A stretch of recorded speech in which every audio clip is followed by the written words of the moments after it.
Hey, it's America's Man's Man. Listen, so real quick, Tucker Carlson recently had a little brouhaha with the Heritage Foundation.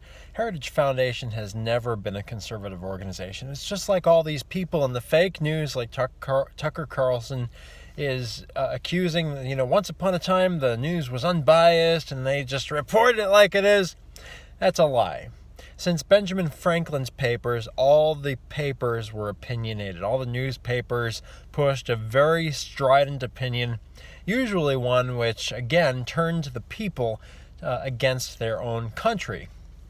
And, of course, communism and the advent of the Union invasion into the United States only accelerated this trend, because when people are miserable, they need entertainment, they need television entertainment, they need news to watch, papers to read. When people are contented, when they're reading their Bible, they have no use for gossip. Heritage Foundation has always been, these people who work there, they go out drinking all the time, okay? That's how they get their kicks. They go out drinking, and they also engage in, where have they been on marriage? Absolutely nowhere. The Heritage Foundation are Fox News conservatives, meaning they're not conservatives at all. They engage in basically fiscal bickering, and that's about it. But they have never defended the family, ergo, they're not real conservatives.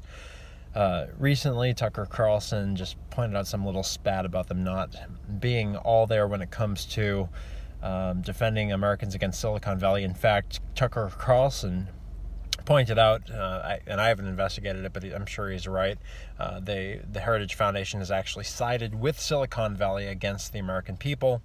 But at the end of the day, the Heritage Foundation is not really conservative.